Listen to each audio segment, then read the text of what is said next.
we've been dealt. I wanna know why, I wanna know why you're the way you are.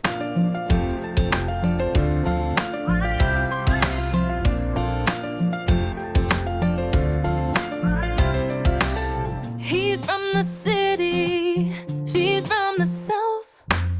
Two different chapters told miles out. They're back row living in his White House.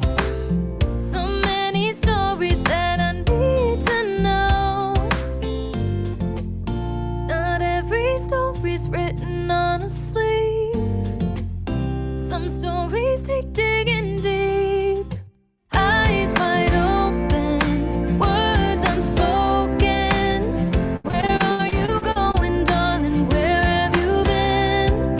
Stories to tell, emotions we felt, good and the bad, in the hands we've been dealt. I wanna know why, I wanna know why you're the way you are.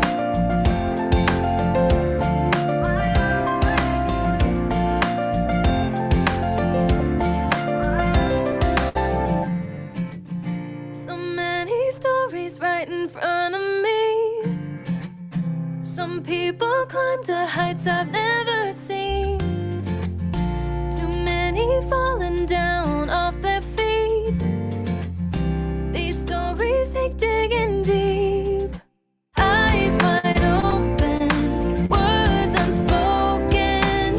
Where are you going, darling? Where have you been? Stories to tell, emotions we felt, good and the bad, in the hands we've been dealt. I wanna know why, I wanna know why you're the way you are. Why you're the way you are.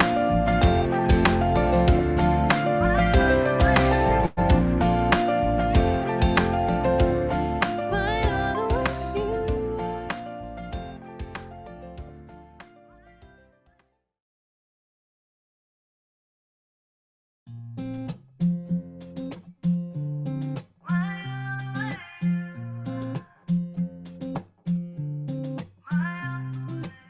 Tiptoe around with face of a stranger. Quiet observer, never get too close. I see the world, but it's through this window. Another side to see, I'm ready to know. Not every story's written on a sleeve. Some stories take digging deep. Eyes wide open, words unspoken. Where are you going, darling? Where have you been? Stories to tell, emotions we felt, good and the bad, in the hands we've been dealt. I wanna know why, I wanna know why you're the way you are.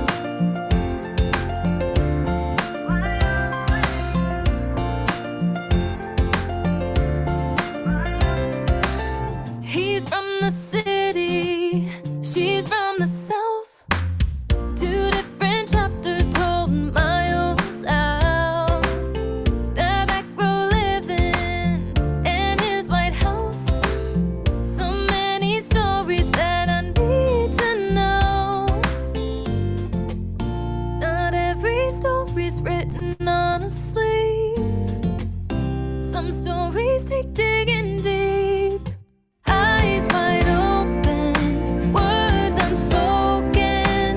Where are you going, darling? Where have you been? Stories to tell, emotions we felt, good and the bad, in the hands we've been dealt. I wanna know why, I wanna know why you're the way you are.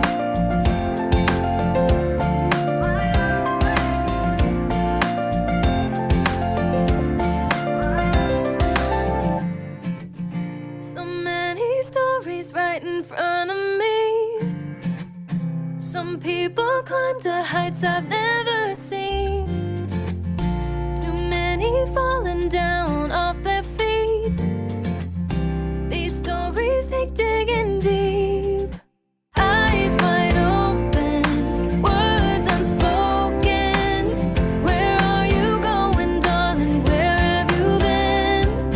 Stories to tell.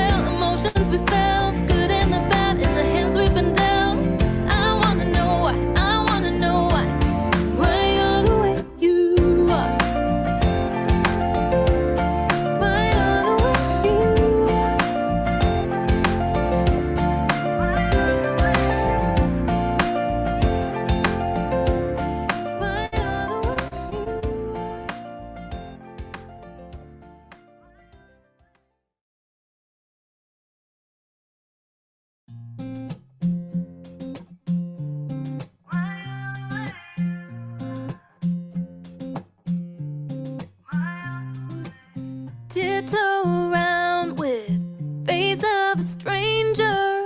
Quiet observer, never get too close. I see the world, but it's through this window. Another side to see, I'm ready to know. Not every story's written on a sleeve. Some stories take digging deep. Eyes wide open, words unspoken. Where are you going, darling? Where have you been? Stories to tell, emotions we felt, good and the bad in the hands we've been dealt. I wanna know why, I wanna know why you're the way you are.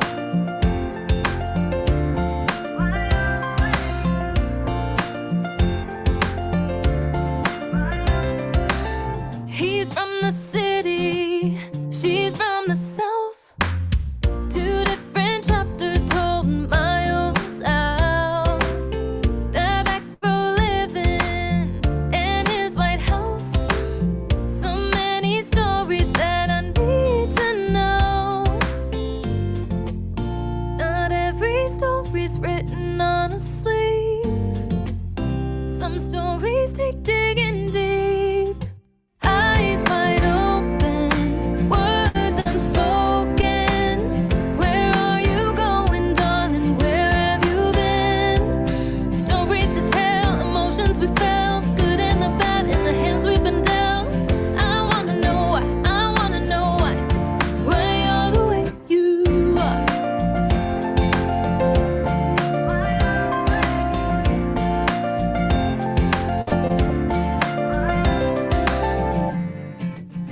So many stories right in front of me.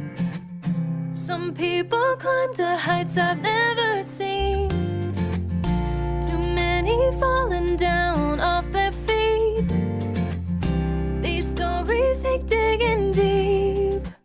Eyes wide open, words unspoken.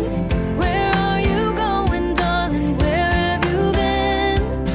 Stories to tell, emotions we felt, good and the bad in the hands we've been dealt. I wanna know why, I wanna know why you're the way you are. Why you're the way you are.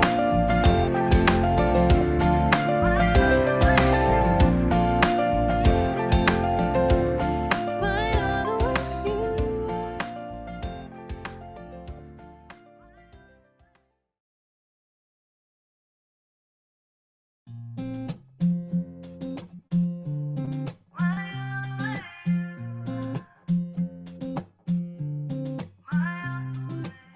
Tiptoe around with face of a stranger.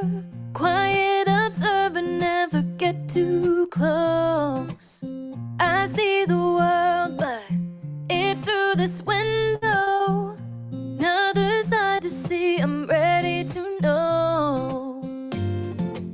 Not every story's written on a sleeve. Some stories take digging deep. Eyes wide open.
front of me. Some people climb to heights I've never seen. Too many falling down off their feet. These stories take digging deep. Eyes wide open, words unspoken. Where are you going, darling? Where have you been? Stories to tell, emotions we felt, good and the bad in the hands we've been dealt. I wanna know why, I wanna know why you're the way you are. Why you're the way you are.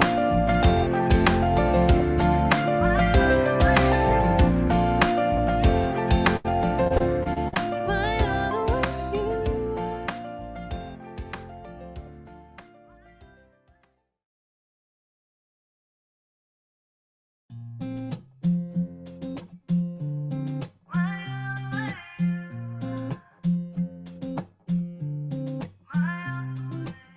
Tiptoe around with face of a stranger. Quiet observer, never get too close. I see the world, but it's through this window.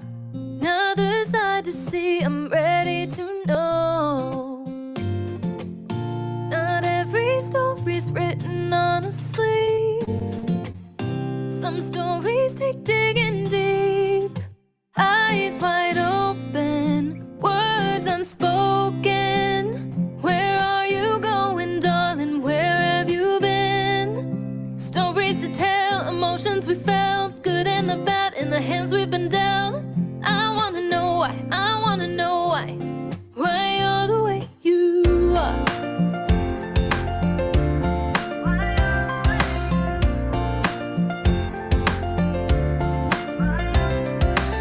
He's from the city, she's from the south.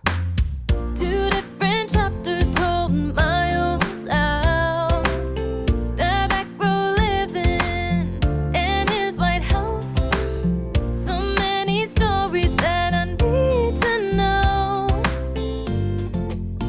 Not every story's written on a sleeve.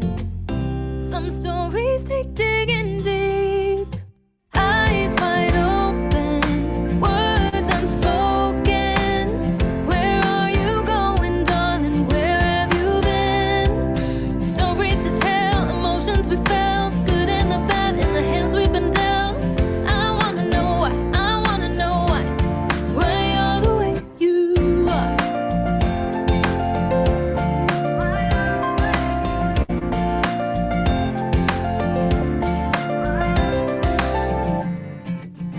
So many stories right in front of me. Some people climb to heights I've never seen. Too many falling down off their feet. These stories take digging deep. Eyes wide open, words unspoken. Where are you going, darling? Where have you been? Stories to tell, emotions we felt, good and the bad in the hands we've been dealt. I wanna know why, I wanna know why you're the way you are. Why you're the way you are.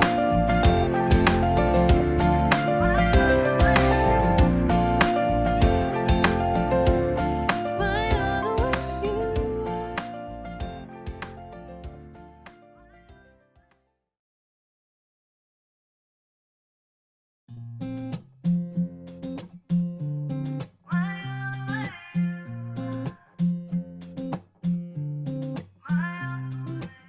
Tiptoe around with face of a stranger. Quiet observer, never get too close.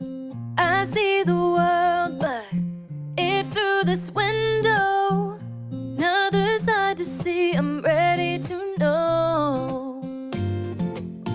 Not every story's written on a sleeve. Some stories take digging deep. Eyes wide open, words unspoken. Where are you going, darling?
And if you can be there, it is, and you want to hang out with just a couple Silverliners. If you want to hang out with a ton of Silverliners, there's going to be a lot of us there. It's going to be a great time. If you are one of the few, I say the few, if you're one of the lucky ones who got one of those signature books, bring those along. There's going to be extra goodies. I will talk about that in just a second. I got to find my list here. But I'll come back to that to remind everybody why they need to be at the Daytona Beach Comic Convention, September 18th and 19th. I'll let everybody say hello. We do have a small crew tonight, so we can talk about what we're working on, what we've been doing for Silverline and otherwise. So, Jeremy, why don't you say hello and tell folks what you've been up to? Hello, this is Jeremy K. I was going to write down JK, but I think I don't want to confuse other comic JK artists. But now I'm working on the covers for the Craze series. Almost done the second cover. Just maybe some more to get in. We'll have some more fun barbarian action. Yes, and that is an upcoming title from our continuation. And I don't want people to forget. I don't want to forget to tell people that all of our titles are available on SilverlineComics.com, and that'll link you over to Indie Planet. So, and I believe it's Indie Planet / just Silverline, or I should double check that. All of our titles that except for, I think maybe Tommy, Steam Patriots might not be up there just yet. Barb, is Divinity #2 up there yet? I actually don't know. I haven't checked either. I haven't checked. Just about all of our titles are available. If you want to know more about creators and titles, SilverlineComics.com has some great information, and we always have we're always updating with our blog series and background and information about our creators and the creative process. So when you get a chance, SilverlineComics.com. All right. Hey, and Barb, why don't you say hello and tell folks what you've been up to? I'm Barb Kellberg, longtime inker, short-time writer, and colorist. I am currently inking Cat and Mouse #4, coloring on another issue of Sirens, and I am working currently on the Christmas special for my own book, Divinity, which is just finished issue #2 Kickstarter, and like I said, working on a Christmas special. I am the creator, co-writer, inker, and colorist on that. Yes, and you have your Divinity series has been wonderfully received, award-winning, and you've done a great job with your storytelling and all the art associated with it. And the Christmas series, I don't know, that might be, you might be just revealing some secret information that's coming out with snippets of what's that? Oh, oops! No. Everybody, forget I said anything about Christmas. No, I don't. I'll take the blame for it if we're going to get in trouble. So yeah, because I like giving that sort of stuff out for our diehard fans that join us on Wednesday night. Yeah, there's going to be some bonus material coming for a bunch of our titles. So that'll be out sometime. We'll have more official news on that. And Barb, you're all over the place with creating, both of you. I am presently putting the finishing touches with my editor. Dan Hosick has been helping me edit Steam Patriots. So Steam Patriots #2 will be. It's in the process. It's this close to being done, and that'll be down the line. And the Silverline title lineup just keeps growing and growing and growing, which is awesome. So I can't say it enough. Head over to SilverlineComics.com. Check us out on Facebook and Instagram and wherever else I believe we are to stay up to date and see what we have going on. Our show, usually we try to stick to our topic for the first about an hour or so, and then we transition, usually as it fizzles out, we get into the free-for-all and talk about what's coming up and what we've been watching, what we've been enjoying, what we've been consuming. So if anybody, again, if you're out there, you've got shows you've been watching or enjoying, or shows you've absolutely hated, throw them in the comments, and we'll try to respond to those. So let's get to our topic. Now, Barb, you came up with this one, and this is a great one. We're going to talk about the buddy cop genre. Well, I don't know if that's quite a genre, but that way of pairing two characters together, and they're not always cops, but it usually works for. That's where it kind of came from. Two characters together that are usually kind of the antithesis of each other. They're either personality-wise or they're style-wise or the way they do things. Usually they're a little different, right?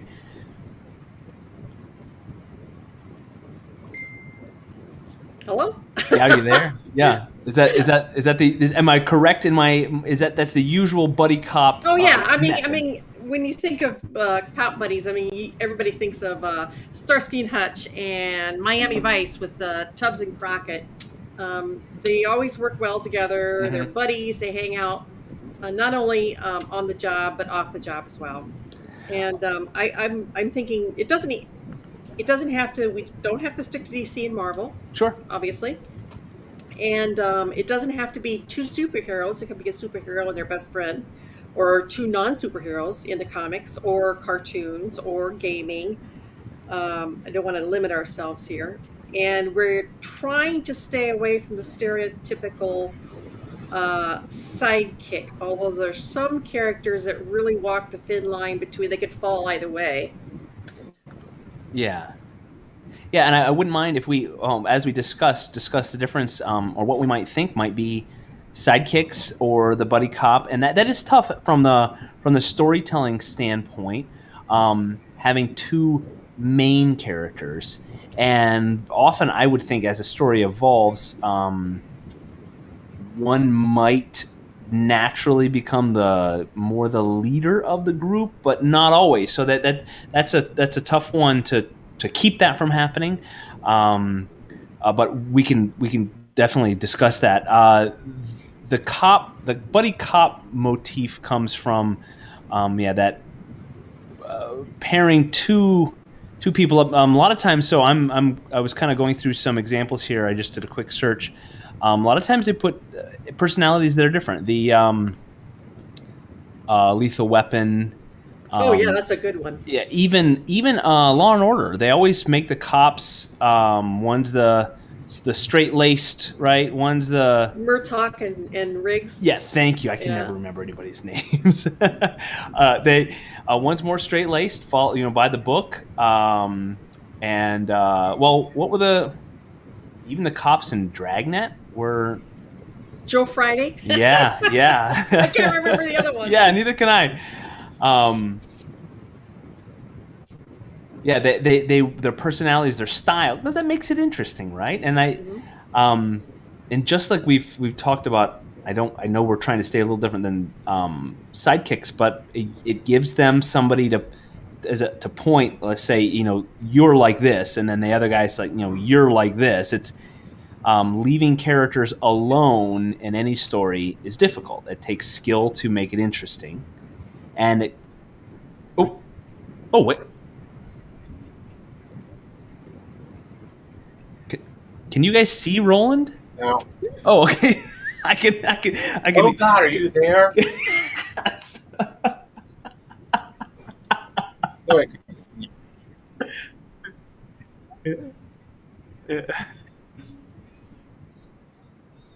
Oh. I know. I'll take the blame. This is true. That was my bad.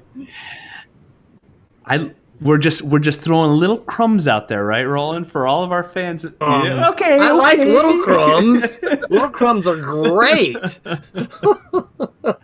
I'm sure it's going to make CNN. Yep. Yeah. Breaking news. Or Push CBR or sign, Bleeding Cool or any of those, right? This just in, Roland Band. Now this sounds like a fun topic tonight, guys. Yeah. They need to be different. Yeah. Otherwise, it gets boring. You can't have the same. Just recently, Falcon and Winter Soldier, right? Exactly. If those two were the same, you just Why have them be the same? Because then you've got a duplicate of one character, and they might look different. But what's the point? Yeah, Han Solo and conflict. Han Solo's Luke Skywalker. Yep. Yeah. Yep. Conflict is the name of the game. I mean, that's part of what your reader is interested in. They want to see the conflict. They want to read the conflict. They want to see that kind of thing. And if everybody's buddy chummy chummy, well, that's boring. We don't want to see that. So Batman and Superman are not really a duo, but the two of them work together a lot, and they are different, and so they argue, and we like to see that as readers. That's the kind of thing that we like to see. So, yeah, if you're a creator, I would always say, purposely, create one, and then purposely make sure the other one is different. Right. Even if in your brain you're like, well, I want them to be this way. Well, if you look at your first character and they're too similar, well, you got to purposely go in as a creator and make changes so that they are different, so that you can have that conflict. And there's a big difference between the cop buddies and a sidekick, because Yes. the sidekick is there to either be a mentee to learn, or to have somebody that the hero can expound to for the audience, so that it doesn't have to face the camera and says, "This is what's happening," and he can be explaining it to a sidekick too, and treat the sidekick like an idiot as he's actually educating the audience as to what's going on. And when you have the them on par, when they're not sidekicks, it creates another level of tension, where they can give it, one can give it back to the other, and they're not always fighting. I mean, they might be getting along, but when they're on par, or when they're on the same level, it's a different. You don't have a mentor, and then, of course, any good characters, they're going to learn from each other and they're going to teach each other. But the dynamic is different when they're partners. And then it creates more tension, because you don't know who's going to make the right decision, who's going to have the responsibility for those decisions, and so forth. Roland, you said there has to be conflict within. It's good. You guys have heard of Star Trek, I'm sure. Is that the one with Luke Skywalker? Yep. Yeah. Luke and the Battlestar. Right? Exactly, with the arms. Yes. And I'm sure I brought this up. Tommy, hello. Yeah, I'm sure I brought this up before, but Gene Roddenberry did not want conflict within the crew of the Enterprise, Next Generation Enterprise. He said by the 24th century, they're past that. Wow. And the writers hated that. I did not know that. First couple seasons, they're all mostly getting along on the Enterprise, and everyone hated that, because there has to be tension. There has to be some sort of they've got to struggle, and it can't always be an outside conflict.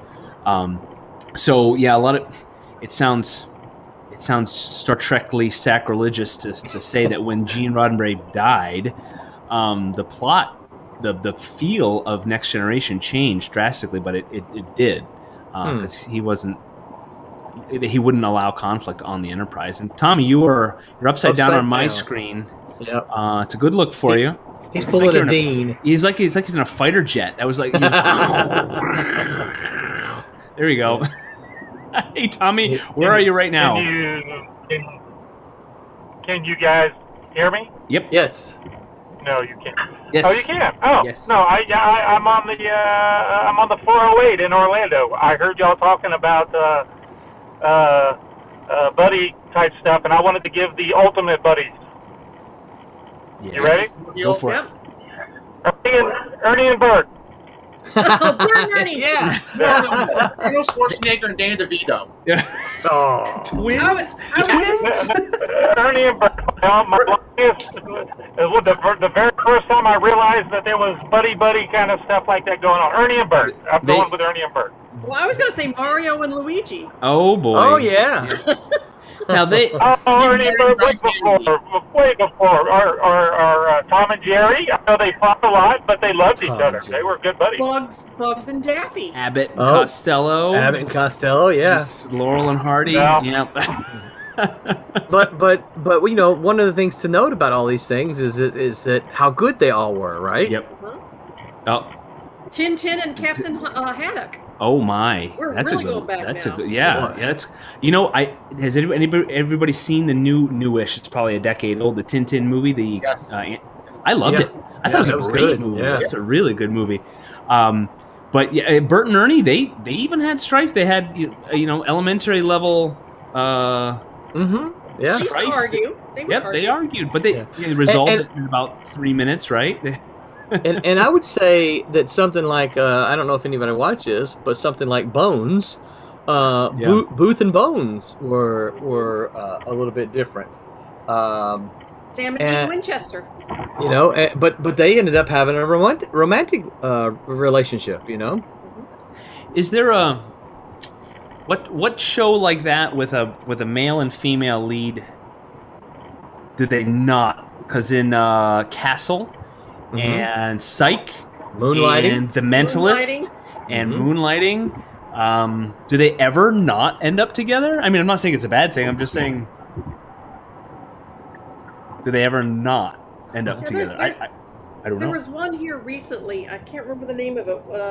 Where it was a female cop, and the male was a mystery book writer, and he was solving crimes Castle. with her.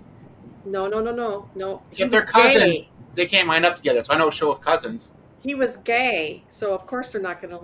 Well, so wait, Castle is that plot: a female cop and a male writer. Yeah, but this was another one. Okay.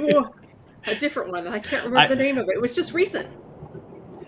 In Psych, I love when the shows have a little bit of meta knowledge. I always think it's always hilarious. Psych, he made a comment about how great The Mentalist is, because Psych was really just like a funnier Mentalist.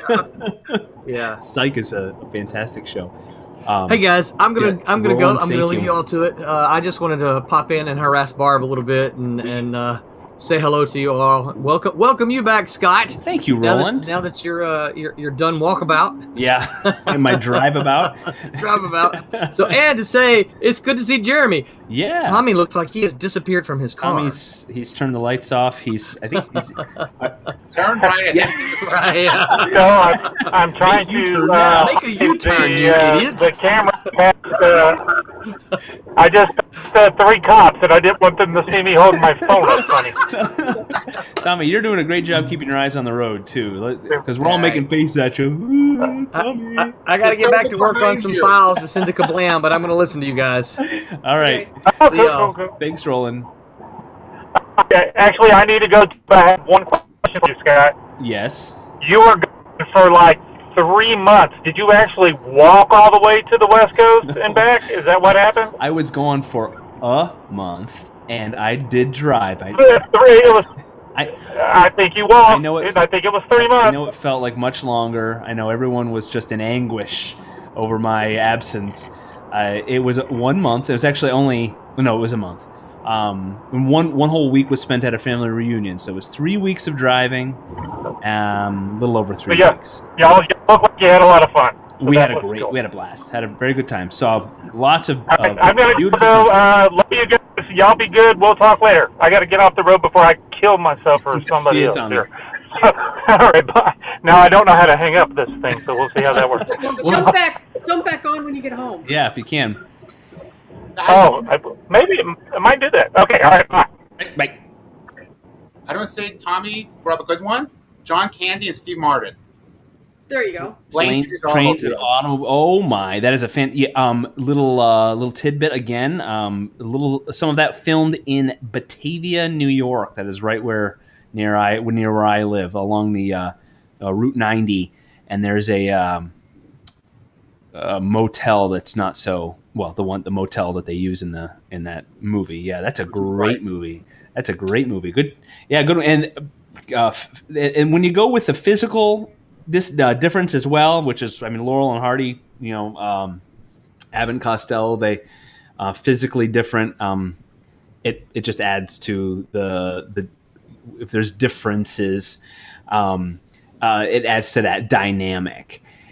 So what about in the comic book world? We did talk about we mentioned Falcon and Winter Soldier. Now it was just on TV, but what other team ups have there been?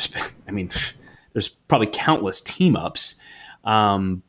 But that have actually where they work together. Of course, they've had their differences. Roland mentioned Batman and Superman. Whenever they work together, of course, they there's dissonance in their team, but they usually dissonance. You want dissonance, Yeah. okay? Yeah. Deadpool and Cable. Now, why? What is Cable's? If we want to talk archetypes like we talked last week, what role does Cable fill? What is his personality? Well, he's a lot more serious than Deadpool, who's totally irreverent and drives Cable nuts. Yes, So Cable is he's the straight man, Right. And of course, Deadpool almost he's to the point of almost not caring, right? Mm-hmm. Now Cable is, what's his deal? Why is his personality? Well, didn't he lose his whole family? Yeah, he's not one. What, Jeremy? At one timeline. What's that? In one timeline, he loses his Okay. whole family, so he's very grim. Okay, yeah. So he's just super serious. Yep. And and Deadpool just Is doesn't not. care. Yeah, is not. And then with the Batman, Superman, they're both kind of serious there, aren't they? But Superman's more the Dark. yeah. And Superman is the Boy Scout. Boy Scout, yeah. And Batman is kind of dark and grim, and he doesn't have a sense of humor at all. Right. And another good example, I think, is Hellboy and Abe Sapien. Oh, I know the characters. Can you elaborate at all? Well, Hellboy is very irreverent, Yes. and he's the power, he's the muscle. He's very sarcastic and kind of bitter. Mm-hmm. And Abe is, of course, aquatic. Yeah. Yes. So he can't be running around, but he's also very cerebral and much more refined. And you've got the brute and the brains, basically. Two very different types of characters, in my opinion. Yeah, the tough guy lead. Usually the tough guy. If we had to pick who's the main, I mean Hellboy. That's usually he's the title character. It's interesting that they get paired up with that. Yeah, the smart guy. Because they throw in. I don't like when they always throw in the smart guy as the guy that's always in danger. I don't like that. I like when the smart guy is just smart. He doesn't want to punch his way through everything. And what's that? I want to give an example. I thought would be fun. Again, I don't know if anyone's actually heard of these two pairing, but it's called Andy and Fuko. I do not know that. It's from a manga series, and basically Andy is an undead who wants to die, and Fuko is a girl who wants to die. So the other one wants to die but can't, and the other one is just suicidal, and she has the ability to basically cause a whole bunch of unluck to happen around her, resulting in deaths, except for herself. So they team up in order to kill Andy. Okay, I have not heard of it, but that is very clever. The idea is basically said that he apparently knows how to kill her, but he won't tell her until she kills him.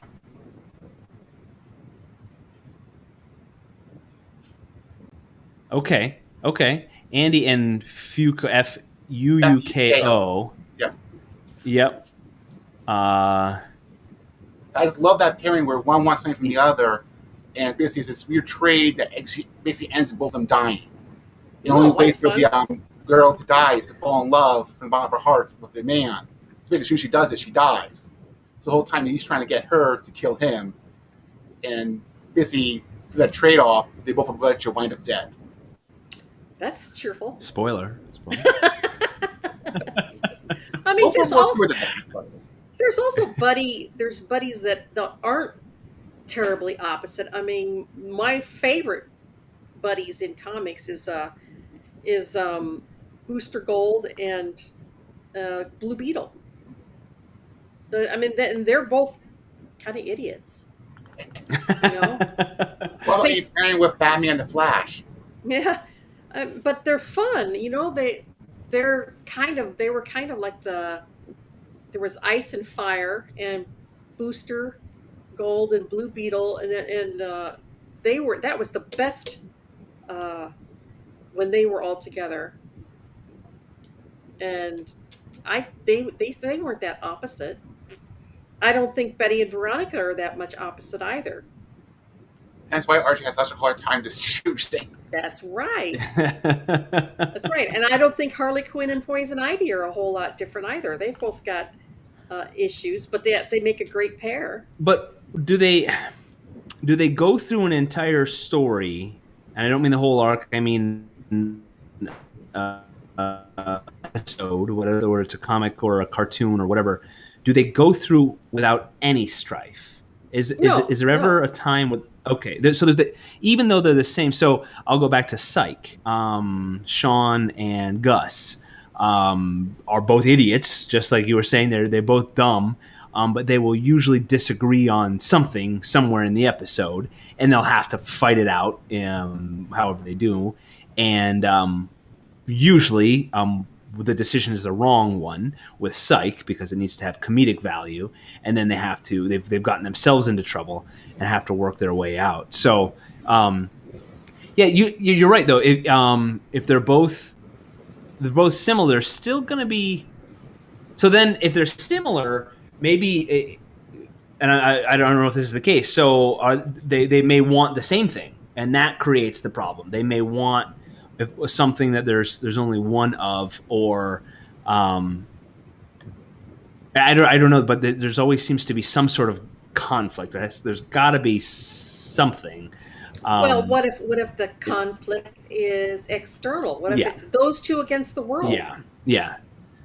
You know, I just when you add another layer, I think just it always becomes a little more interesting too.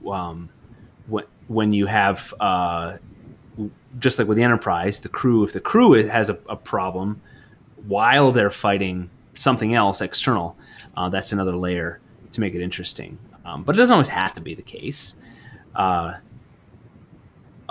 Sherlock and Costello, like Sonny and Cher, like Martin and Lewis, they're perfect there. Like Laurel and Hardy, like Fontaine and Lunt, they're perfectly mismatched. They're Rita and Runt. That cover everyone. Can we timestamp that? Okay, because we're gonna make that. That's got to be like a theme song. It is a theme song. I know. I mean, sorry. Jeremy sings. Can you do Magilla Gorilla now, please? Magilla Gorilla for sale. I can do some of the other Hamburger ones you want. I'd like that, Jeremy. If you cut a record of Hanna-Barbera theme, I would buy that. I would. Well, then you got to throw in the theme song to Johnny Quest. Oh, that's one of the best ones. Real Adventures or the original? Oh my. The original. Something like that. Yep. And then Johnny and Haji, there's a couple of buddies. That's too. Another. Can Haji? Is he acceptable? Is that still acceptable? I mean, if they made a movie, can they have Haji as he was then? I'm not sure. I know in the new Jellystone series they have on HBO, Johnny and Haji do appear in it as sort of clerks every now and then. Okay. They don't have speaking lines per se, but they do appear. Haji was a little bit on the stereotyped side, but he was still a major character, I think, and he was smart. But yeah, the whole snake charming thing was was a little stereotyping. Yeah. I was going to say Sherlock Holmes and Watson. They are very different. What I don't like is when in the 1940s, the Basil Rathbone and Nigel Bruce, his Watson was the blunderer. Bumbling. Yeah, a bumbling fool. I don't like Watson as a bumbling fool. No. Because then he becomes a foil, a sidekick, exactly, and comedic relief. And I don't think that's very fair to the original writings. The Great Mouse Detective. Oh, that's a good one too. Was he? Well, yeah, he had a what? He had a Watson. That one, he the Sherlock character. I forget his name, but he technically was a little more bumbling, but the Watson one being the more logical one. Right. Yeah, he was more of a Clouseau, like a hapless. That it would still things would work out, right? But his sidekick would keep him straight. But yeah, that's why I really I love the Benedict Cumberbatch Sherlock series. Cumberbatch? Cucumber Patch. What was his name? Bunder Blundell Crumble Bum. The Sherlock series I really enjoyed because Watson wasn't a buffoon. Martin Freeman and he was great Watson. Yeah, it's a great character. I enjoyed that. I can't say I really like the Tony Stark, Robert Downey Jr. Sherlock series. I didn't. I didn't care for those. The low bar for a Sherlock series is Sherlock the 21st century. That's as low as you can go. Anything above that, I say it's okay. Which one was that? That's the one when Sherlock gets thawed out in the 21st century after being frozen. It's a deep cartoon. Okay. And Watson's a cyborg, and I think I did see that, a little bit of it. Remember, Barb, I think you asked last week, is Sherlock Holmes public domain? Mm-hmm. Yes, I did. It's just certain stories, like Tarzan, only certain ones. Okay.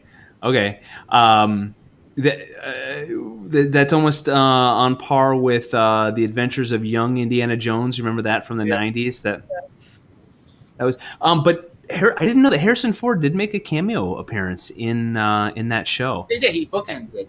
Yeah. I still think it'd be great. At least they did a new one. They were somehow to work that in. That'd be a great way to just get a new, younger actor to play the part, while at the same time keeping Harrison Ford as the Indiana Jones character. Right. Without rebooting it with somebody else. So, did they talk about? I feel like they talked about Chris Pratt, or is that not? That was rumored at one point. Okay. Not rumored, but it was talked about that people would want him because he played the action characters. But yeah. I don't know. I think they need to. No, they just need to let Indiana Jones go.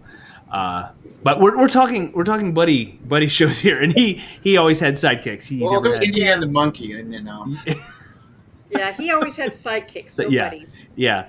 But yeah, in the Star Wars, Harrison Ford. No, they were never. He and Luke, I guess.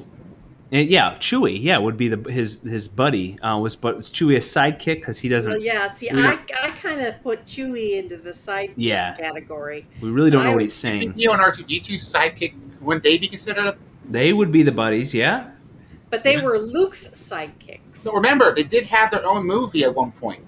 Oh my God! Please. We're not counting the animated ones now. Okay, fine. Yeah, I don't know. Merry and Pippin, they're buddies as well, right? Yeah. They're on par, but then when you put them with Frodo, they become sidekicks, I guess. That's right. So changes the dynamic. Yeah. Okay, so you want here's a fun dynamic one: Pinky in the Brain. Yes. Together, then add Elmira. Yes. To warn up. All right, here's a really important one. Garfield and Odie. I think Odie's still a sidekick, or Yeah, he's maybe even less than a sidekick. more of a foil, just for him to Yeah. kick off the table or whatever. What is that? Is that a counter? He's always walking on the kitchen table. kitchen table. Has In the anyone? cartoon, there's a table. I guess they do have a counter every now and then too. Yeah, I don't know what. It's just a flat surface that he kicks him off, right? I'm sorry. You said Garfield. Have you guys seen? Is it Garfield without Garfield or some? Yeah. It's where is it called? Is that what it's called? Yeah, Garfield without Garfield. Or Garfield minus Garfield? I think that's what happens. I don't remember. But whoever he took the strip, and he took Garfield out, and it's just John, and he's like, so it's John talking to nobody, and he seems like a total lunatic, and it's hilarious. And what's fun about this is Jim Davis. That was done by a fan. Jim Davis actually loved it so much, he got the seal of approval. Yep, and he actually went ahead and got a couple volumes published with those strips. Garfield, Approved by Jim Davis. Garfield without Garfield. Okay, yeah, Garfield. Oh, it is Garfield minus Garfield.net. So, folks, don't do it now, but do it later. Garfield minus Garfield.net. I gets 2 thumbs up. It's hilarious because John is just like crazy. He's just standing there talking to nobody, and it makes him seem like a sad, lonely person. Sad, lonely person. Even more than he is already. Right, exactly. Yeah, he's been around a long. It's been around a long time, and poor, he just can't find love. He's just. No, he did get married. Remember, he got married. Oh, did he get married? Oh, I guess I missed it. Married to the veterinarian at one point. I don't know if they still are, but I know he was. I thought they were just kind of on again, off again. They Well, that's. They I did missed get that. serious at one point. Wow, I did not know that. Okay. All right. So back on track, buddies. Oh. Yes. What about back Odie? on track. Odie? If Odie is a sidekick to Garfield, then would Woodstock be a sidekick to Snoopy? Oh. See, because Woodstock's got some attitude, and Woodstock doesn't seem to listen to Snoopy. Snoopy seems to make suggestions, and Woodstock always just kind of does whatever he wants, right? Or he? What is Woodstock? A bird. Is Woodstock a... You asked. See, okay. I always, when I was little, I thought Tweety was a female. Yep. Yeah, and They learned otherwise in Tiny Toons. right. That's when they learned. Not till Tiny Toons. Yeah. I grew up in like the 90s, so Yeah. wasn't that long then. Oh, Tiny Toons is fantastic. That was a great cartoon. The They Might Be Giants episode. Do you remember that one? Yep, music video. That was a great one. So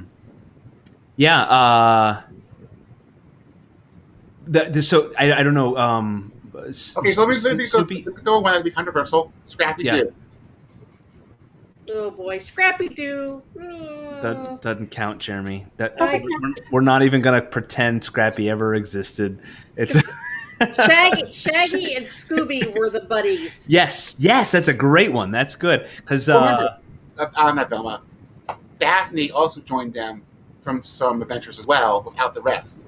yes, that's true. Scrappy was a comedic sidekick. Yes, Scooby and Shaggy were the buddy cops. they were both hapless. Yes, and so in their haplessness, they had to rely on each other, right, the entire time. Yep. And yet somehow they pulled it off, just like Inspector Clouseau. Okay, we're getting close to the end of our first hour. Well, kinda, but I don't want to get too far off track. Let's get back to comic books if we can. Any other team ups where they're not sidekicks? Now, last week, this is good because last week we talked about archetypes.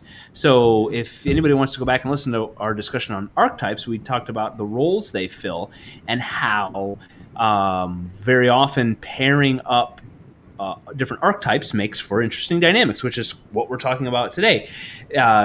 Captain America and Iron Man, just like Superman and Batman, you have, and they're not 1-to-1. I don't think that at all. I think they're very different in their own way. But Captain America is the Boy Scout. I'm going to do what's right, and I'm going to stick to it.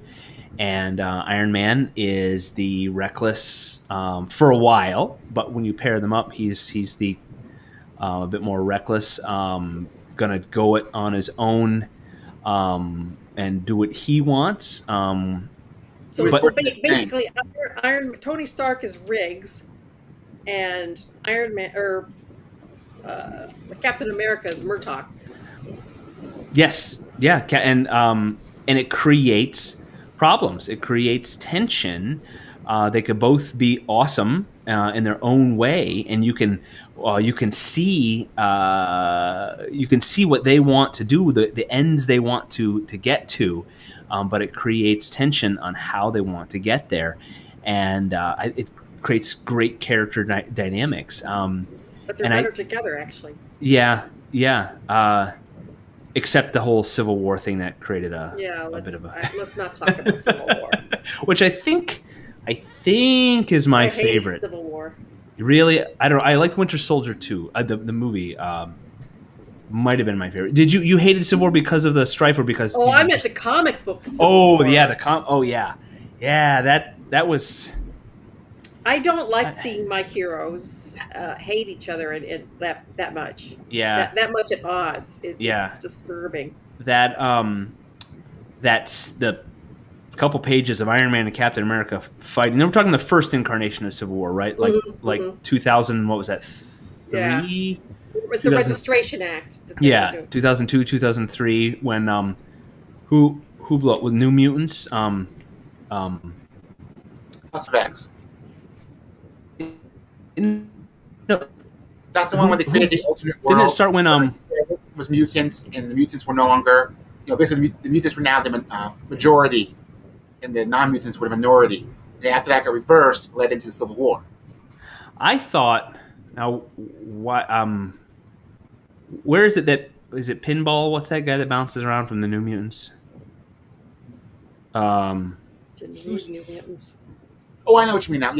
Yeah, the one who Cannonball. No. Who blew up in Connecticut? He blew up and killed a bunch of people.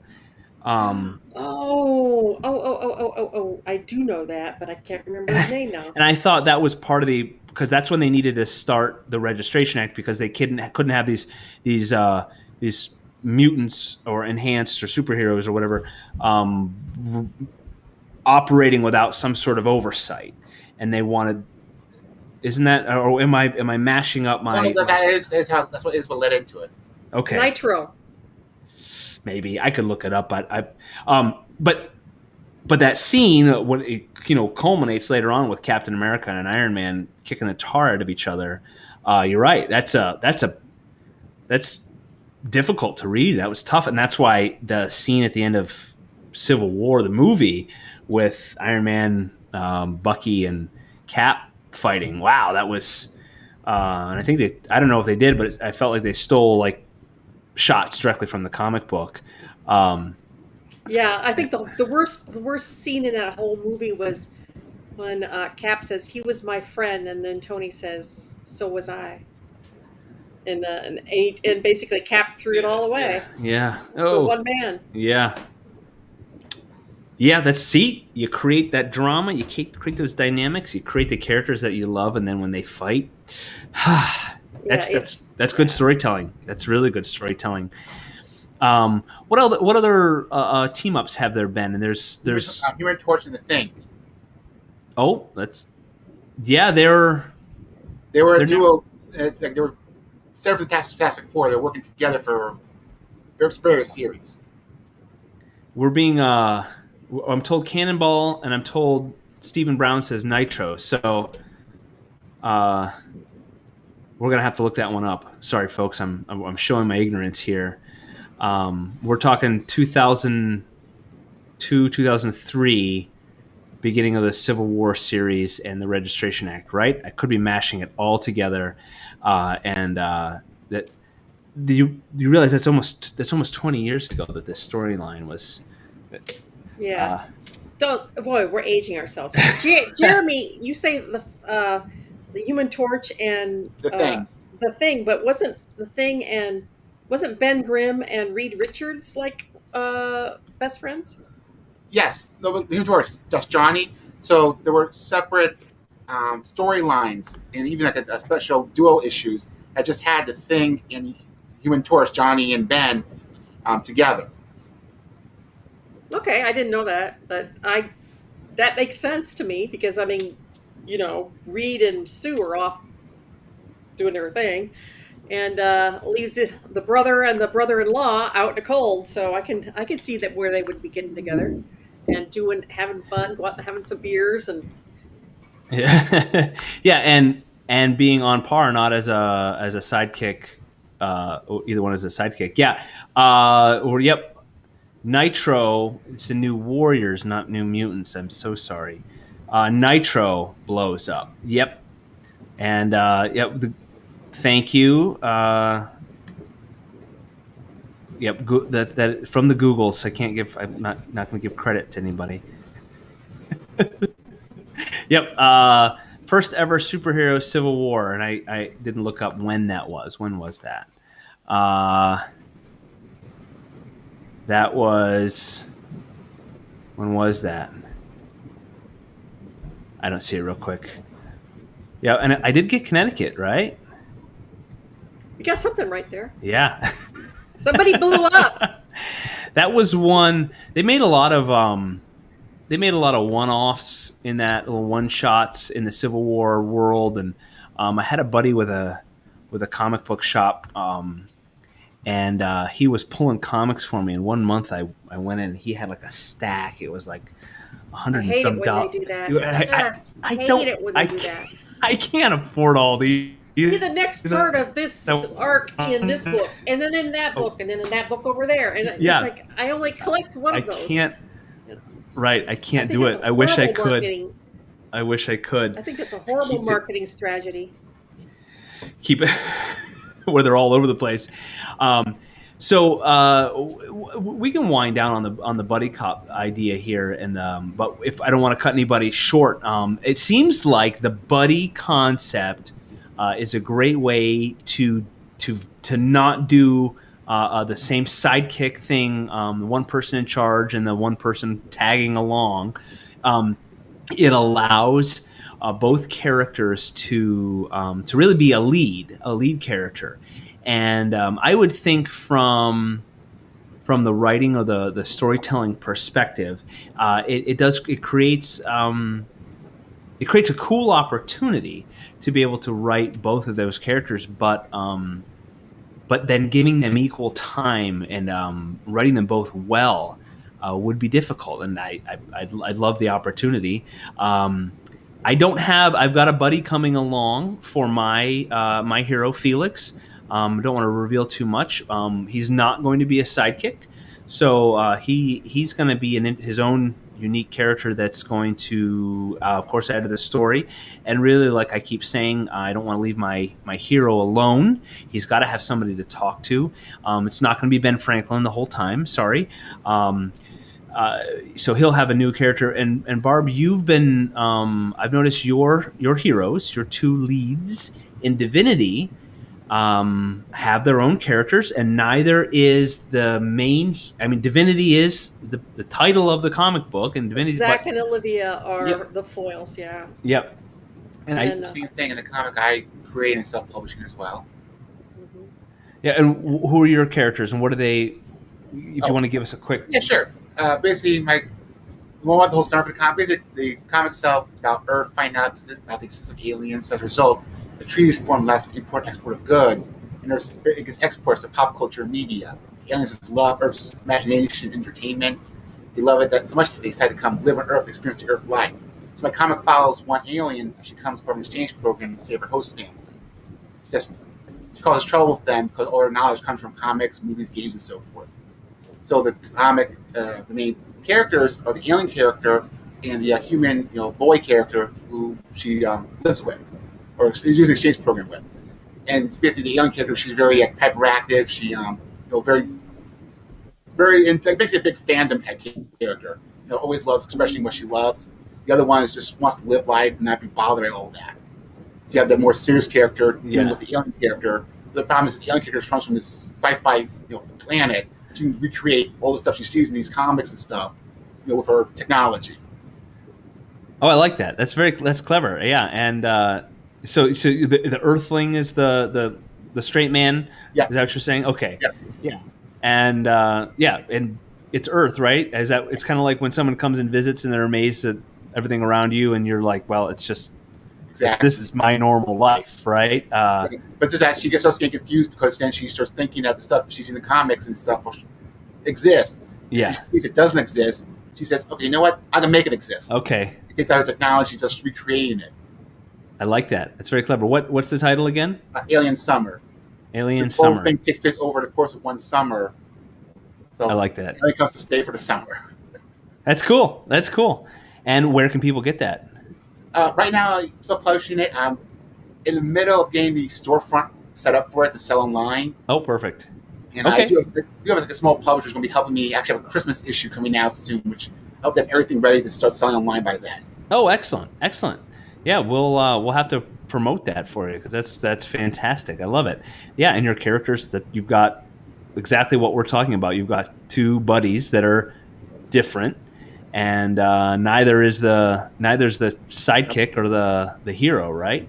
Yep. I even made sure to do the humans like short and stout, the aliens tall and lanky. Yeah. They got the I know they got the Abbott and Costello yes. going on I there. even make sure to throw in like my running gag is basically working into the comic and the line of dialogue. In each issue, they'll have the who's on first, skit. Just told in different ways through each issue. That's good. That's good. I like that. And I don't that the other Silverline titles. If we've got a team up, and I missed out on Champion Miss Fury as far as like getting the inside scoop because I was on the road, so I did not get a review copy. Barb, are you privy to its plot? I have not read it yet. Okay. I'm behind on everything. Oh yeah.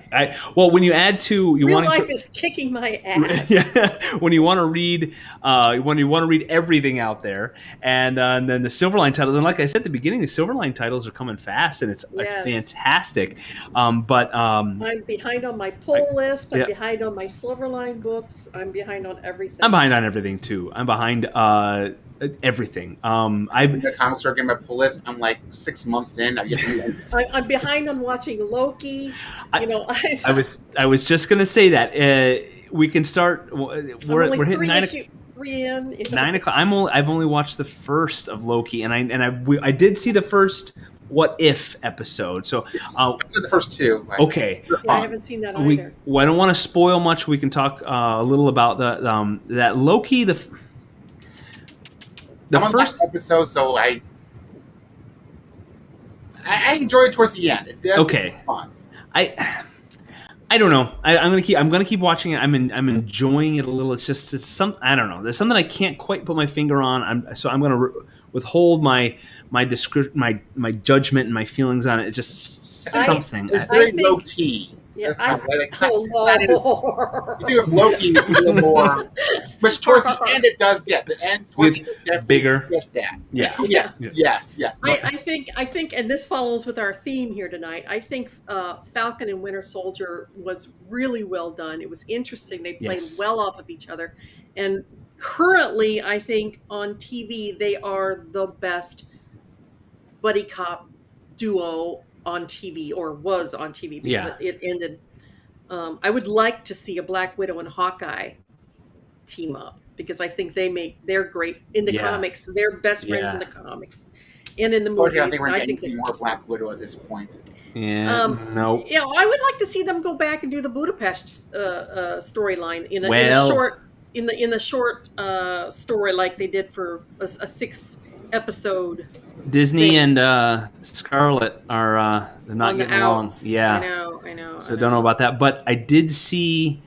I didn't read the whole article. I read a quick blurb from one of those clickbait kind of pop culture sites that Captain America 4 has been green lighted apparently with Sam as Cap. Sam as Cap. Yeah. So, but that's about it. They just talked about the Falcon and Winter Soldier show, of course, leading up to him being reluctant about taking up the shield, and that I liked that story as well. And I can't take full credit for this because it was one of my buddies, my buddy Kyle. If you're out there, Kyle, we were talking about it. He said where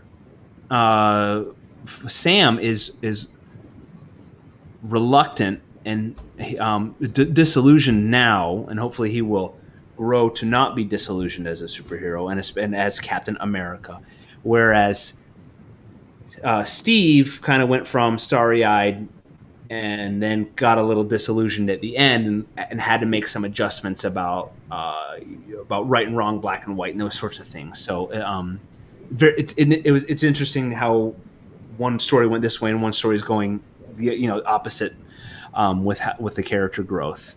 At least I think so, and I could be wrong, or Kyle could be wrong. So it's Kyle's thought process there.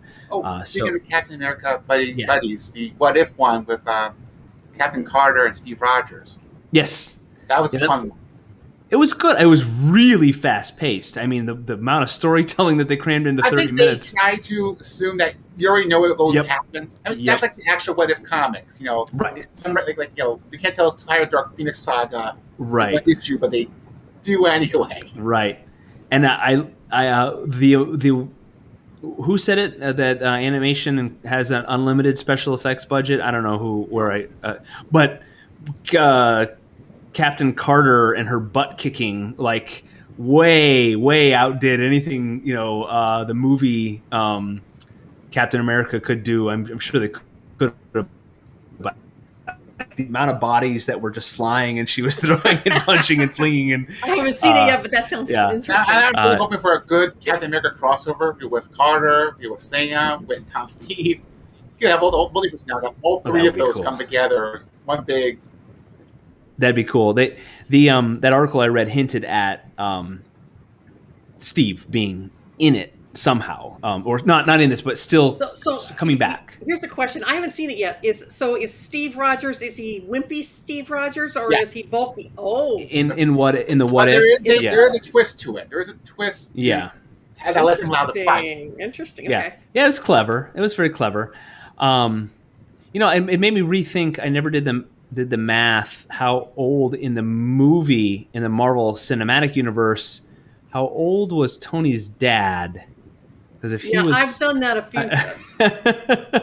His dad was.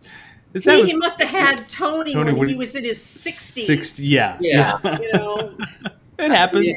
It happens. Possible. I know. There's movie stars out there right now that are having kids in their 60s.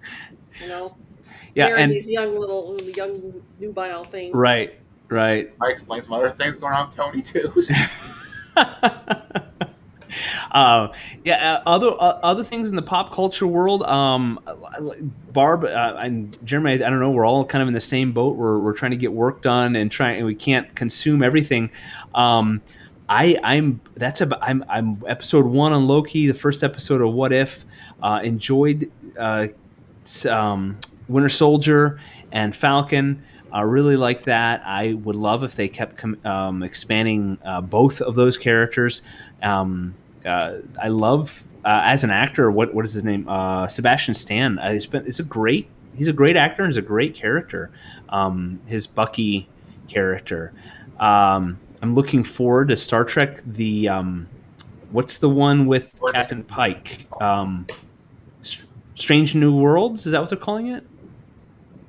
I don't want to say yes or no. I haven't heard about this one. Close. So, and I don't know the reason for it, but have you both watched Discovery? No. Oh, okay. So I don't want to ruin it, but Discovery. Don't worry about that. Okay, Discovery takes place before, 10 years before Kirk, the original series Kirk, not the Kelvin movie timeline. So at that time, Captain Pike was on the Enterprise. And so, spoiler, everybody, if you haven't seen it, the Discovery meets up with the Enterprise briefly. Captain Pike comes aboard, and I should look up the actor's name, but that character was fantastic. And I don't know if it was like an unexpected breakout, like people didn't they didn't know that he was going to be so awesome or so loved, but He really was awesome. And maybe I'm mistaken here. Maybe they already were planning it, but Captain Pike on the Enterprise is going to get his own show as well. And from what they're saying is it's going to be more like the original series, where it's going to be kind of more of the Planet of the Week kind of show. Less, they'll be connected, but less of a huge overarching story like Discovery was. So I'm really looking forward to that, because his character's fantastic, and his bridge crew seems to be likable. So I enjoyed his character on Discovery, and I'm looking forward to that. I have a love-hate relationship with Discovery. I love Star Trek, and I don't know, some parts of Discovery is kind of weird. So that's the next show I'm looking forward to. The other show that I'm watching, and I'm a couple years behind on this, is What We Do in the Shadows. Has anybody watched that? It's on Hulu. No. I've heard about it, but I don't get Hulu, so. Taika Waititi. Oh, I've seen the movie. Yeah, the movie. Yeah, so it's based on the movie. It's a show based on that movie. It's Okay. same premise. I don't know if it's the same characters, but The vampires. yeah. Oh my goodness, it's hilarious. It's a lot of that deadpan dumb humor that Taika Waititi, and that he's got that style. It's pretty hilarious. And I think he might. I don't know his style. He directed Ragnarok, Thor Ragnarok. Mm-hmm. And Jojo Rabbit. Have you guys seen Jojo Rabbit? No, It's but got I've Scarlet. heard about it. It's hilarious. He plays Hitler in that one. So I've heard Yes, this, and it's what's that? I said I've heard about a possible another Black Panther movie. Oh, okay. What would they do? Who would be I don't know. okay? I don't know. Who would be the hero? It's called, I don't know, Wakanda Forever or something like Okay, okay. that. But that's basically all I know. It's just that I've heard that there might be one. Does anybody out in our audience know There have anything been other more? Black Panthers in the comic, and Yeah. the movies did allude to other people taking up the mantle. Mm-hmm. It's a matter of they should still do it respectfully given the circumstances. Right. Yeah, I really hope Marvel in their movie world has done it really, really well. There's a few movies that, they set the bar really high. So when their movie is kind of which I thought Black Widow was kind of but it's a great movie. But when you compare it to their other movies, Thor 2, Here's the thing: with the Thor movies, I don't like any of them except the third one. The first one, the first two movies, they work backwards from a narrative perspective. Yeah, they do. They Yeah. escalate downwards. Yeah. It's Yeah. nuts because you have the big set piece at the beginning, Yep. and everything else just downplay, until it gets like very mightily active at the very end. Like Right. watch it backwards. And Yeah. then the first Captain America movie, I just do not like the first Captain America one because literally Captain America, the montage. The entire movie is a montage sequence. I'll give you that. I'll give you. I did like it. But I love the visuals. I love the aesthetic. Just yeah. it really is just a montage movie. Like by the time Bucky dies, I don't care. I even forgot who he was by the time he died. Like, Yeah. right. Oh yeah. I really forgot it was Bucky who died because you saw so little of him in between the montages. It kept skipping around so much, you couldn't really build a connection. You didn't really see the connection be built. You just had the past experience which I never told you about. Yeah, I'll give you that. I enjoyed Ragnarok, Mhm. but I thought that the only complaint I had about it was I don't know how to pronounce his name. Taika? Taika. Taika. Taika. I don't know. Taika Waititi. Yeah. Yeah. He threw a little bit too much humor into what was supposed to be a serious situation. Their world was destroyed, Yeah. and he had way more humor than I thought was appropriate for the situation, and he has a tendency to be a very humorous person. Yeah. Oh, excuse me, it's late here for me. And I did not like in Endgame where they made him the comic relief. Yeah. I thought that was a disservice to the Thor character to make him a tubby drunk, stumbling, bumbling bum, and that really did a disservice to the fans of Thor. Well, Yeah. that came part of the Endgame movies, not part of the actual Ragnarok. Right, I know. I'm talking about two different movies here. Okay, sorry. But you see, Ragnarok led into Endgame, and then then he lost everybody, because not only did he lose a bunch of people on Ragnarok, but then at Endgame he ended up losing. They escaped in the ship, right?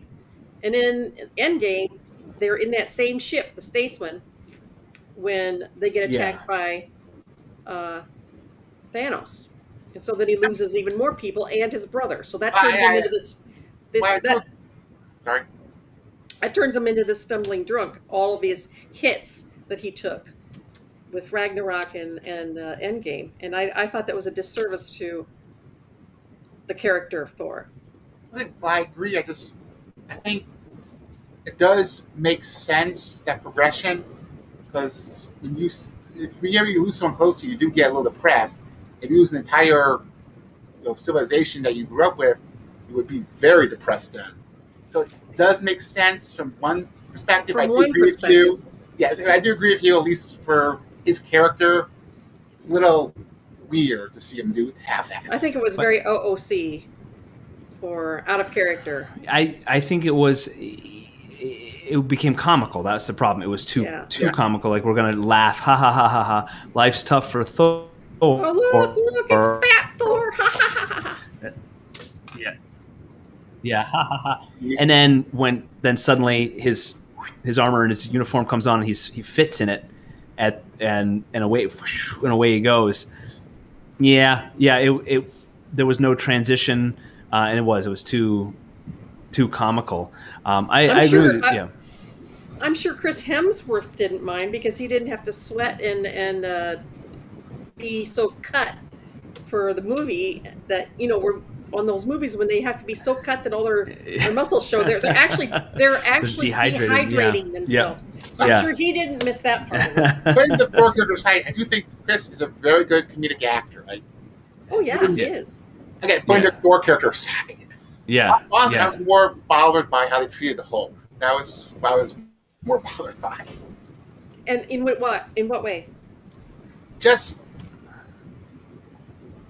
the characterization. Like, they move too fast to get to that smart Hulk in the second movie. Yeah. And we go from the Ragnarok one, Hulk is in control. He has the authority over Banner. All of a sudden, comes this wimpy character. Like, one movie, he's suddenly, I'm the strongest. I'm going to fight everyone I can. Then suddenly, I'm too scared to come out. Right. And then all of a sudden, now we get along with each other in harmony. Like, 3 different stages. Inconsistent.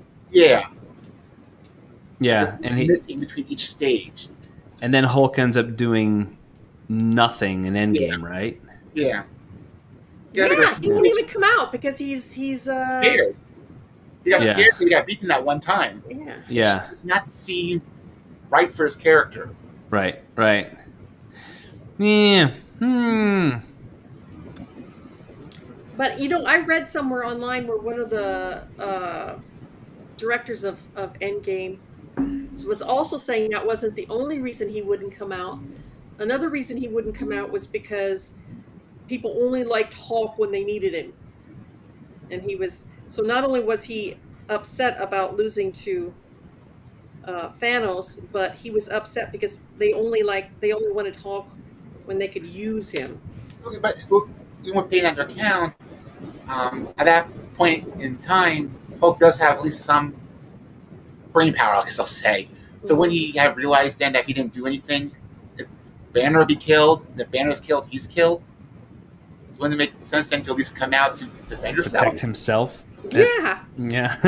Basically, coming out, he's putting Banner in danger. So that's putting himself in danger. I know. It was inconsistent characterization on throughout the movies. So I lost some plot lines there. Back to our Thor's bod. Our producer says Dad bods need a hero too. Yes, There you go. as someone who's rocking a dad bod, I can agree. So what I don't understand Beer is belly man. what I don't understand is I would think like any movie, well, especially sci-fi or fantasy or those that have a huge fan base or and that need continuity and all those sorts of things. I don't understand, and I'll raise my hand. You can hire me. I wouldn't be a good one because I don't keep that. I don't have the brain power for it. But I know people who do. If you just let some fanboy, some super fan, live on set for the entirety of the shoot and pay him or her in pizza, right? Or let go down the catering line and let them look at the script and watch the edits, and they could say, actually, shouldn't they? I think every movie studio. An issue something or other back Exactly. in 1986. Exactly. This would not have fit continuity. No, if you'll recall, Yeah, exactly. they don't even need to pay the guy. I keep saying the guy, the individual, put his or her name in the credits, continuity, fact checker, whatever the actually guy, and let him live on set for however long it takes to film the movie. And movies would be exponentially, infinitely better than they are now, because then they wouldn't have people nitpicking. Actually, there's no way.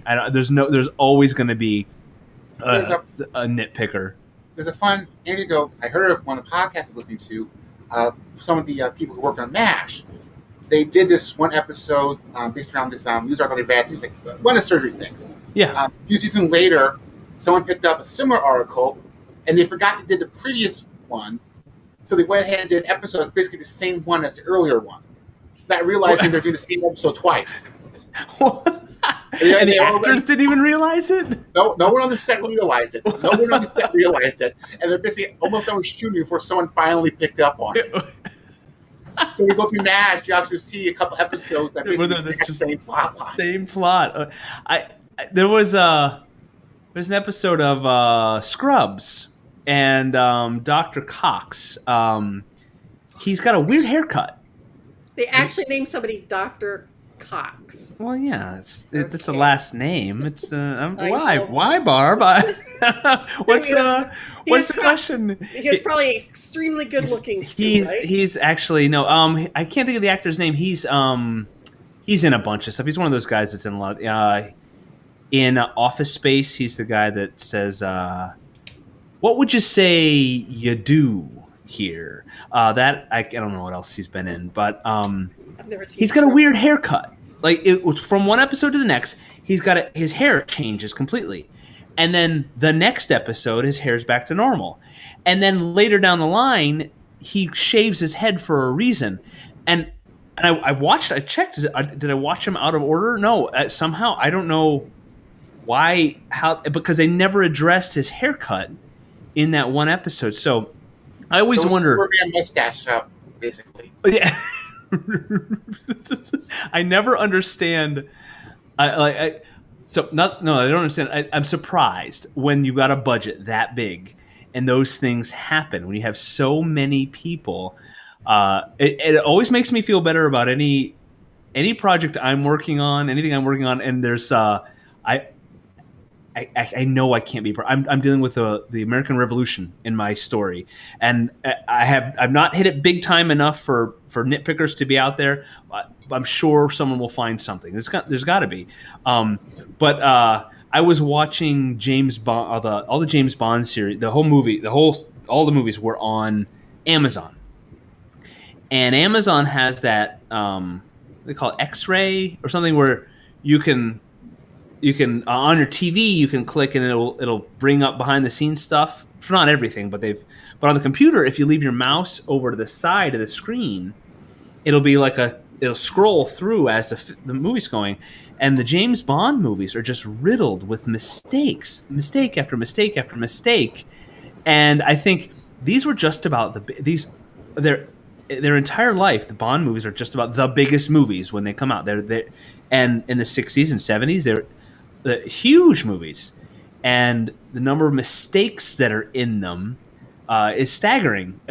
and they don't get, the budget doesn't get much bigger than James Bond, at least for a long time it didn't. So it makes me feel better about anything that I create, and I know I can't achieve perfection. And if the major studios can't even achieve perfection, well then, okay, I'm going to be okay. So that's why they call it suspension of disbelief. Yeah. Well, I'm talking like oh, here's one. I had this one taped off of television, so I've seen this one 100,000 times. Is Indiana Jones and the Last Crusade? In the this transition from River Phoenix, where he puts the hat on and then lifts the hat up from young to old, and he's in the rain. They're on a ship. Harrison Ford has blood coming out of one side of his face, and then the camera angle changes, and then comes back. He's got blood coming out of the other side of his face. That's the stuff like somebody needs to say, "Wait a minute," or the cup on the coffee cup on Game of Thrones, right? Like who's the car in Lord of the Rings? The Hobbit. I have it. Lord of the Rings. Yeah. The car. Yeah. Yes. What movie was? Oh, all the Halloween movies are supposed to take place, or the first one was supposed to take place in Indiana, right? I think. Mm-hmm. And all the license plates on the cars say California. Yeah. I've seen a lot of stuff. I will say it is fun when the movies acknowledge. Oh yeah. There's a like Young Frankenstein with the hunch moving back and forth. Yeah. Yes. Even Disney with their Emperor's New Groove, where the characters are chasing the other ones, and then somehow they get in front of them, and neither party knows how they pass each other. So it can be played for laughs in some situations. Oh, yeah. Yeah, so I do like when shows will have that meta knowledge of a goof up or something that doesn't make sense. Didn't what was it, Iron Man 2 when Don Cheadle took over as Rhodey? What's his line or something like that? It's me, get over it, something like that. Because it was a little wink, wink, nudge, nudge. Yeah, who was the other actor? Who's the first? Can't think of his name. He was just in that TV show too. Shoot, I can't remember his name now. Terrence, yeah. Howard. Oh. That reminds me of one of my favorite ones, the Disney George the Jungle movies. Oh yeah. If you ever see the sequel. No. It starts off in one of the most funniest ways.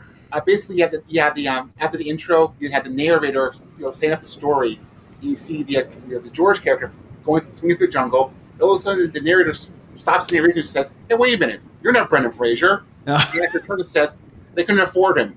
Oh yeah.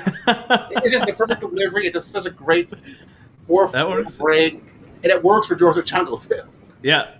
In in On Her Majesty's Secret Service. Sorry to keep beating the James Bond drum here. I need Dean here with me. George Lazenby gets beat up, and he looks right at the camera and says, "This sort of thing never happened to the other guy," or something like that. Oh my! And it's odd. I don't know. Breaking the fourth wall. It's a little weird because it's just I get it. I get why they did it, but.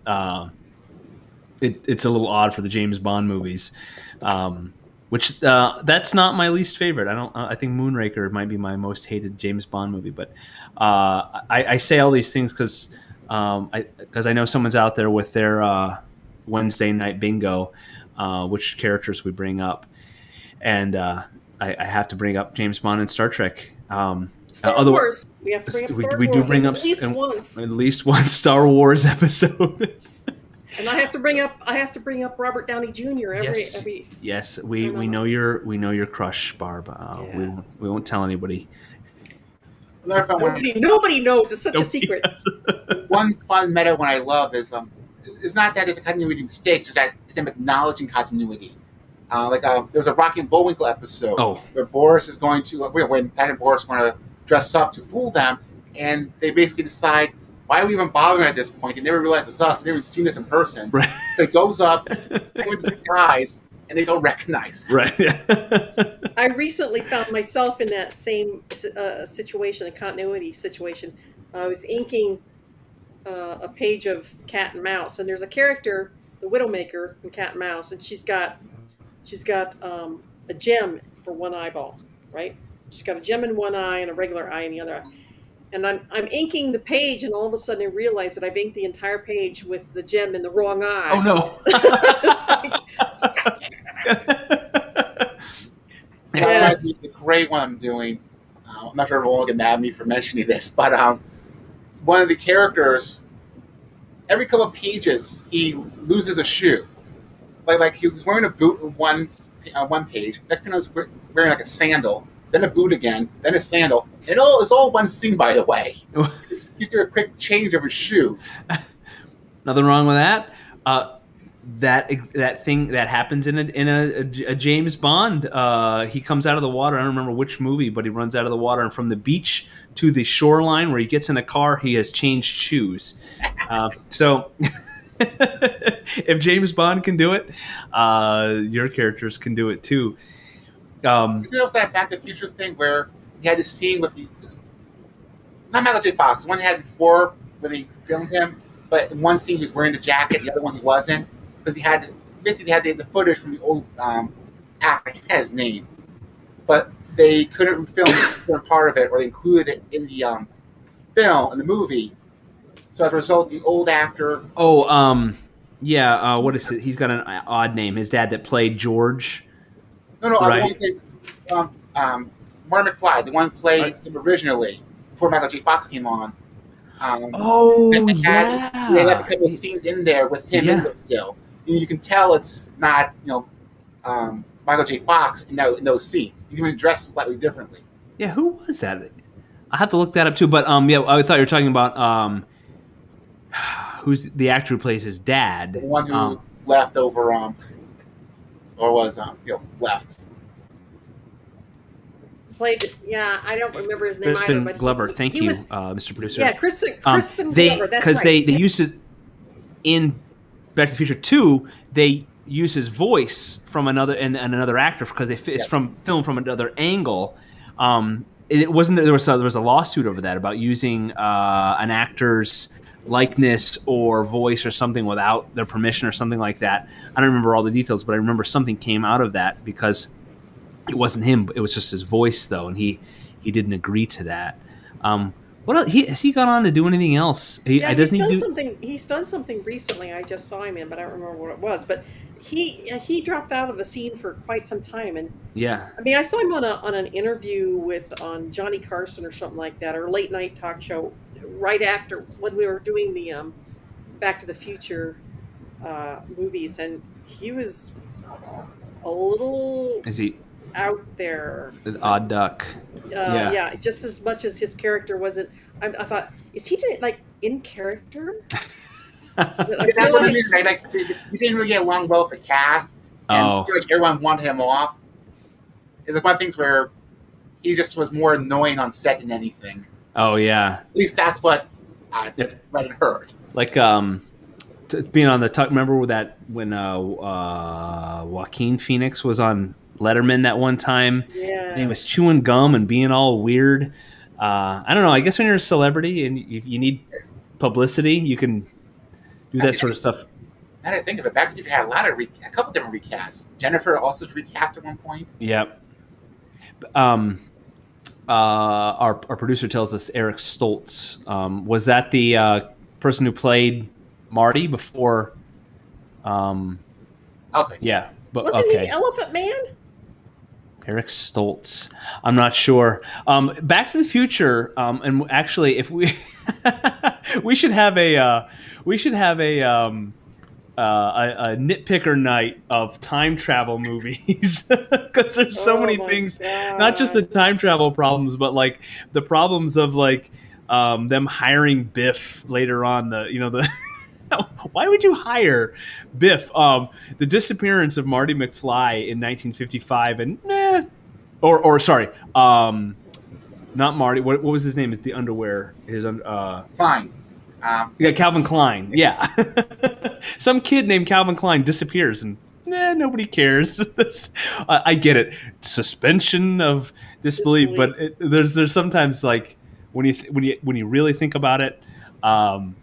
And that's time travel too, time paradoxes. I can't. There's two types of time travel movies. There's Back to the Future and there's Bill and Ted. Yeah. Those are the two separate logic time travel movies. And the whole time theory. If a butterfly flaps its wing in the Amazon, theory. Have you ever seen the Back to the Future animated series? That's interesting. No. One of the things that the animated series introduced is how Biff, the tannins, is this constant, it's like a constant force. It constantly reappears throughout history, bothering McFlies. So every time period has a tannin in it. In every period, tannin is a jerk. That basically is the bully, the evil that must be overcome. Kind of like how DC introduced how the Joker keeps getting reincarnated, or always has to be a Joker. So Back in the Future always has to be a tannin, basically. Okay. And he has to land in manure every.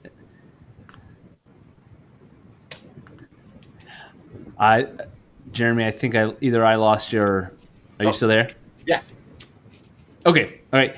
Well, we are getting to the end of our show here, so I want to give everybody a heads up that if you want to say your parting thoughts, start composing those before we say goodbye. I'm going to thank Daytona Beach Comic Convention.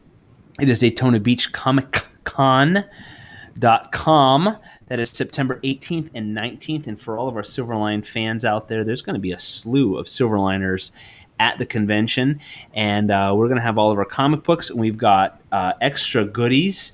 And we are going to be willing and happy and able to autograph and mark your calendars, folks, and go to Daytona Beach Comic Convention Facebook page and make sure you're following and liking, subscribing on all those sorts of things. You know the deal. Here's what's going to happen. The first 250 attendees are going to get Silverline posters. We're going to have Daytona Beach Comic Convention Special Edition comics, and I know that does include a special Steam Patriots comic. I can speak to that personally. We're going to have creator signature cards. Special Divinity one too. Okay, excellent. Yeah, I don't know about all the rest of the titles, but we're going to have special Divinity, special Steam Patriots, and random creator signature cards, and they might even have our faces on them. I can't. I'm boggled. So September 18th and 19th, there's going to be lots of us there. If we could meet you there, we would be exceedingly happy. And we also, Silverline's everywhere. We're at silverlinecomics.com. We're on Facebook. We're on Instagram. We're on LinkedIn. We are elsewhere. We have a podcast. If you just search Silverline Comics Podcasts, we are on Sunday night. We are on Tuesday night. We are on Wednesday night. And we've got all the characters, meaning like Barb, Jeremy, myself, who are on the shows, and sometimes we hop back and forth and we talk this topic. We talk all things comic books and pop culture and entertainment. So we would love if you joined us on those other shows. And our titles are on Indie Planet. You can get there very easily if you go to silverlinecomics.com and follow the links to buy some comics, or go to Indie Planet / keep saying I need to check that, Indie Planet .com / Silverline, and that'll get you to all of our titles, indieplanet.com / Silverline. So we've been talking tonight. I think we talked a little about buddy cop, the buddy cop genre, and characters who mash up well together. Either they have different styles or they have similar styles, and they're not the hero and the sidekick. They are co-fighters against whatever antagonists there is out there, be it large or small. And the difference between them and sidekicks, and we delve deep into the depths of time travel and the Marvel Cinematic Universe and our comic books. And folks, we would love if you checked us out on all of our outlets. Don't forget that. And what am I forgetting? I was going to say something else, but I forgot. I'm sure I'll think of it very late tonight at 2 a.m. and I'll throw it in the comments. Don't forget, if you want to throw comments in, you can do that after the fact. We appreciate it. And share these videos far and wide. Guys, any parting thoughts? You can say no or yes before we head out. I'm good. Well, I remembered it. I remembered. Everybody who supported our recent Kickstarter campaign, thank you. We can't say thank you enough. Those will be coming to you soon. As always, check your inbox.